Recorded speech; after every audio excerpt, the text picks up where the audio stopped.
சிவபெருமானுக்கு என்னைக்கு நெற்றி கண்ணு திறந்தார் சிவபெருமான்? அதாவது திருவண்ணாமலையில் 7 பேர் மண்ணில் சிக்குண்டு இறந்துட்டாங்க. மண் சரிவுனால் மழை பெஞ்சுது, மண் சரிவு. இப்போ கோயில் பூசாரி சன்னியாசி மாதிரி கோயிலில் உள்ளவன் எல்லாரும் பேட்டி கொடுக்க ஆரம்பிச்சிட்டான். சிவபெருமான் நெற்றி கண்ணையை திறந்துட்டார், கோவம் அடைஞ்சிட்டார். அதனால தான் இந்த அழிவு. இது வரைக்கும் திருவண்ணாமலையில் நடந்ததில்லை. ஏன் திருவண்ணாமலையில் மட்டும்தான் சிவபெருமான் இருக்கிறாரா? உலகம் ஃபுல்லாக இல்லையா? இப்போ பேசுகிற அந்த அவங்க பேர் என்ன, சன்னியாசிகளுக்கு நான் சொல்கிறேன். அதாவது குஜராத்தில் பூகம்பம் ஒரு ஸ்கூலே உள்ளே போயிட்டு, புரியுதுங்களா? சுனாமி வந்தப்போ வேளாங்கண்ணியில் அவ்வளோ பேர் செத்து போயிட்டாங்க, இலங்கையில் அவ்வளோ பேர் செத்து போட்டாங்க. ஏன் ஜப்பானில் எவ்வளோ காரு எவ்வளோ வீடு அடிச்சுட்டு போணுச்சு. கடவுள்னா பாரபட்சம் பார்க்காதவன், வெறுப்பு இல்லாதவன் தான் கடவுள். ஏதோ ஒருத்தன் கொலை செஞ்சவன் வர்றான் கோயிலுக்கு பின்னாடி, அவனை உள்ளே விடக்கூடாது. ஒருத்தன் தர்மகர்த்தா வர்றான், அவனை உள்ளே விடணும் அப்படின்னு கடவுள் நினைப்பாரா? கடவுளுக்கு இதுதான் வேலையா? கடவுள் என்பவர் வெறுப்பு அல்லாதவர். இப்போ நம்மளுக்கு ஒரு குழந்தை இருக்குது, கொலையாக பண்ணிடுறான், ஜெயிலுக்கு போய்ட்டு வந்துடுறான், தண்டனை முடிச்சுட்டு வந்துடுறான். அந்த அம்மா சோறு போடுனா நீ ஜெயிலுக்கு போய்ட்டு வந்தா சோறு போட முடியாதுன்னு நம்ம சொல்லுவோமா? கடவுளை பொறுத்தவரை எல்லாரும் சரிசமமான மக்கள். இதை நல்லா புரிஞ்சுக்கணும். இன்றைக்கி யூடியூபர்காரங்கள்லாம் போய் இந்த சன்னியாசி அப்புறம் பார்த்திங்கன்னா ரிஷி மாதிரி வேஷம் போட்டிருப்பானுவான், இவங்கள்ட்ட பேட்டி எடுக்கிறது, அவங்களுக்கு வியூஸ் போகும், அதுக்காக பேட்டி எடுக்கிறது. சிவபெருமான் கோவம் அடைஞ்சிட்டார், நெற்றிக்கண்ணை திறந்துட்டார் அப்படிங்கிறாங்க. அப்போ இலங்கையில் சுனாமி வந்தப்போ அத்தனை பேர் செத்தாங்க, ஜப்பானில் செத்தாங்க. அதுக்கெல்லாம் சிவபெருமான் கோவப்படலையா? என்ன அர்த்தமற்ற பேச்சு இது? வள்ளுவர் அழகாக சொல்வார், சிந்தையும் மொழியும் செல்லா நிலைமை தாகலின் துறவரமாகிய காரண வகையாலன்றி இலக்கண வகையால் நூல்களாலோ மொழியாலோ கூற முடியாது. கடவுளை பற்றி எவனாலையும் சொல்லவே முடியாது. இப்போ பிரபஞ்சங்களுக்கு அறிவு இருக்கா? நான் ஒன்று கேட்குறேன். மஞ்சள் நதின்னு ஒன்று இருக்குது, கேள்விப்பட்டிருப்பீங்க. அதில் திடீர்னு வெள்ளம் வரும், போகிற காரு லாரி எது போனாலும் அடித்து இழுத்துட்டு போடும். பஞ்சபூதங்கள் அறிவற்றவை, நல்லா புரிஞ்சுக்கணும். நிலம், நீர், தீ, காற்று, ஆகாயம், இது எதுக்குமே அறிவு கிடையாது. நல்லா புரிஞ்சுக்கணும். ஒரு ஆற்றில் திடீர்னு வெள்ளப்பெருக்கு வரும், அங்கே ஒரு 50 பேர் குளிச்சுக்கிட்டு இருப்பான். ஐயோ உனக்கு குளிச்சுக்கிட்டு இருக்கானுங்க, உன்னெல்லாம் செத்து போடானுங்க, நிறையா தண்ணி போனான், அதனால் மெதுவாக போகணும், அது நடக்குமா? அதுக்கு அறிவு கிடையாது. காற்று திடீர்னு புயல் காற்று அடிக்குது சார், எவ்வளையோ கூரை கட்டடம்லாம் பிச்சுக்கிட்டு போகுது, காரையே தூக்கி வீசுது. இப்போ காற்றுக்கு அறிவு விட்டா, காற்றுக்கு வாயு பகவானுக்கு ஒரு கடவுள் இருக்கார். அப்போ அந்த சிவபெருமான் கோவம் அடைஞ்சு தான் காற்றடிக்கிறாரு வாயு பகவான்.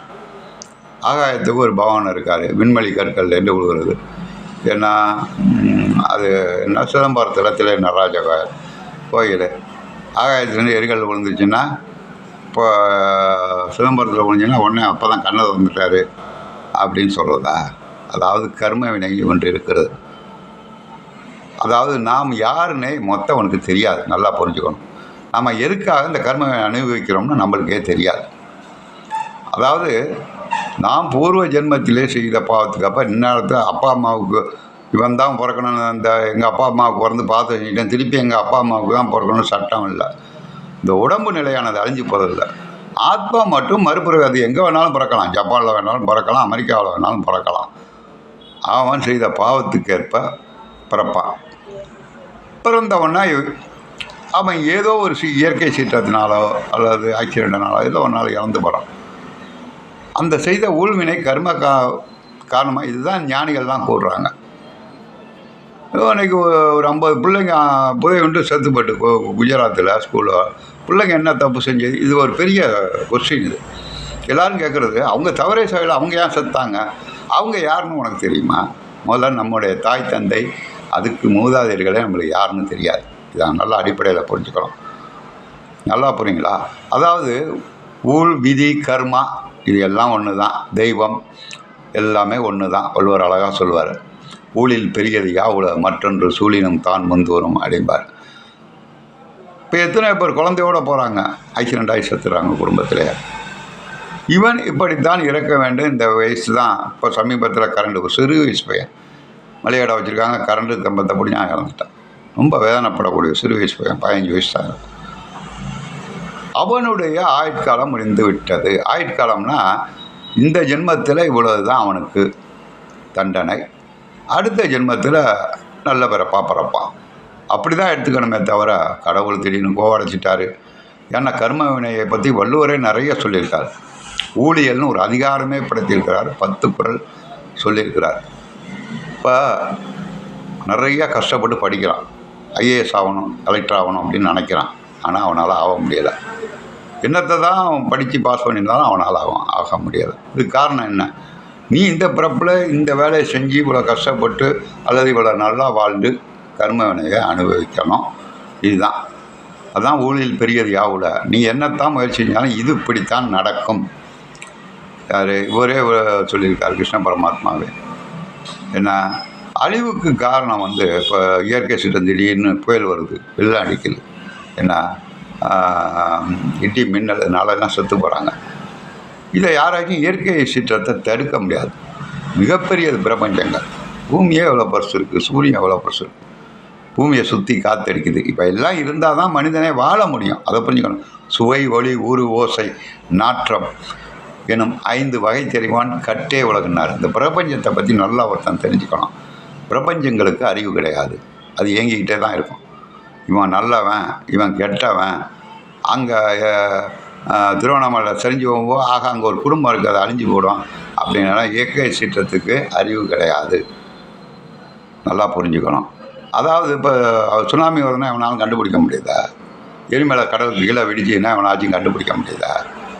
கருவிகள் 1000 வச்சுருந்தாலும் ஒரு தற்போது தான் சொல்கிறானுங்க வரலாம், சுனாமி வரலாம். இவன் எதிர்பார்க்காத அளவுக்கு ஒரு சமயத்தில் எதிர்பார்க்கறதோட ஜாஸ்தி வருது.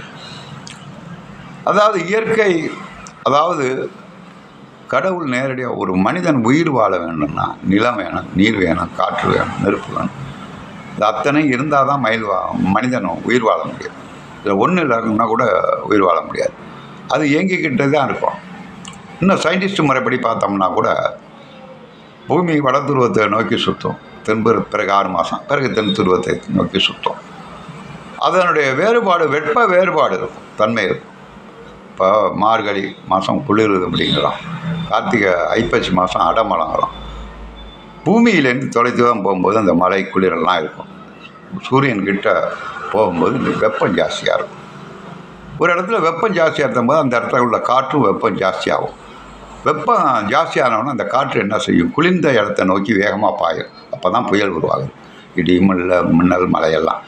இது இயற்கையாக வருஷம் நடக்கும். சில வருஷம் கூட நடக்கும், சில வருஷம் குறைச்சி நடக்கும். இதை எவனாலையும் கணிக்க முடியாது. அடுத்த வருஷம் இதை விட கூட மழை பெய்யலாம். முன்னாடியே கணிச்சு, ஒரு வருஷம் முன்னாடி கணிச்சு சொல்ல முடியுமா? முடியாது. இது இயற்கையின் சீற்றமே தவிர கடவுள் நெற்றிக்கண்ணை திறந்துட்டார். இவர் சிவபெருமான் அப்போ தின்னாலும் திறக்காமல் இருந்தாரா? கதையில் வர மன்மதனை எரிக்க தான் ஒரே ஒரு தடவை திறந்தார் நெற்றிக்கண்ணை. திருவண்ணாமலையில் வர டூரிஸ்டெல்லாம் தப்பு பண்ணுறான் அப்படின்னு சொல்லிட்டு சிவபெருமான் இப்போ தான் தெரியுமா தப்பு பண்ணுறது. அப்படி பார்த்தா ஜப்பானில் ஒரு நகரமே அழிஞ்சு போதா? அத்தனை கட்டடம், அத்தனை பேர் செத்தானுங்கள, சுழனில் செத்தானுங்க, சிங்கப்பூரில் செத்தானுங்க. அப்போ எல்லாம் சிவபெருமான் என்ன தூங்கிக்கிட்டு இருந்தாரா? நான் கடவுள் இல்லைன்னு பேசவில்லை, பட் கடவுள் கண்ணை திறந்தார், அதனால தான் சொல்கிறதெல்லாம் பொய். ஏன்னா கடவுளை பற்றி வரையறுத்து எவனாலும் கூற முடியாது. திருக்குறளில் முறைப்பாயிரத்திலே சிந்தையும் மொழியும்பார். சிந்தைன்னா உன்னுடைய அறிவாற்றலுக்கு ஒன்று வாய்மொழியால் கடவுளை பற்றி சொல்லவே முடியாது. இலக்கண வாயால் சொல்ல முடியாது. இலக்கணத்தால் எழுத முடியுமா? நூல்களால் சொல்லும். துரோரமாகிய காரண வகையால் அன்றி அப்படிம்பார். துரோரம் புண்டின்னா உணர முடியும். ஒன்றும் துரோரம் முடியும்னா கடவுளை காமிக்கணும்னா எவனாலையும் காமிக்க முடியாது. இப்போ காற்று அடிக்கிறத உணர முடியும், பாலுக்குள்ளே தயிர்களும் உணர முடியும். அப்படி தான் உணர முடியுமே தவிர எவனும் கடவுளை நேராக பார்த்தவனும் கிடையாது. கண்டவர் விண்டிலர், விண்டவர் கண்டிலர் திருமூலர் சொல்லியிருக்கார். எதுக்கு சொன்னாங்க? எவனும் பார்க்கலாம் முடியாது. ஏன்னா கடவுள் நம்ம நினைக்கிற மாதிரி உருவத்தில் எல்லாம் கிடையாது. முதல்ல அதை புரிஞ்சுக்கணும். ஆனால் நம்ம என்ன நினைத்து விளங்குகிறோமோ அந்த உருவத்தில் வருவார். மலர்மிசை ஏகினான் மானடி சேர்ந்தார், நிலைமிசை நீடு வாழ்வார் அப்படிம்பார். நீ நினைத்த வடிவோடு விரந்து சொல்வார். ஒரு கல்லை வச்சு கடவுளாக வணங்க கூட அந்த கல் உருவத்தில் உதவி செய்வார். அல்லாவேன்னு வணங்கினா அல்லா உருவத்தில் உதவி செய்வார். நேரடியாக வந்து நான் கடவுள் வந்திருக்கேன்டா 10,000 பணம் கேட்டியான்னு கொடுக்க மாட்டார். யாரோ ஒரு மனிதர் மூலியமாக செய்வார். இதை உணரதான் முடியும். சரி, கடவுள்கிட்ட வேணால் கடவுள் கொடுத்துருக்கார். அப்படி தான் சின்ன 7 பேர் செத்துக்கலாம், 5000 பேர் 10,000 பேர் செத்து போன பேர்லாம் சிவபெருமான் நெற்றிக்கு நான் சொல்லிட்டான்னு சொல்ல வேண்டியதான். நான் இப்போ உள்ள சாமியார் யூடியூபர்கள் தயவு செய்து நீ சாமியாரை போய் பேட்டி எடுக்காங்க. ரொம்ப வேதனையாக இருக்குது. நன்றி மாணவர்களே, மீண்டும் நாளைக்கு சந்திப்போம். அடுத்த பொருள் சந்திப்போம். நன்றி வணக்கம்.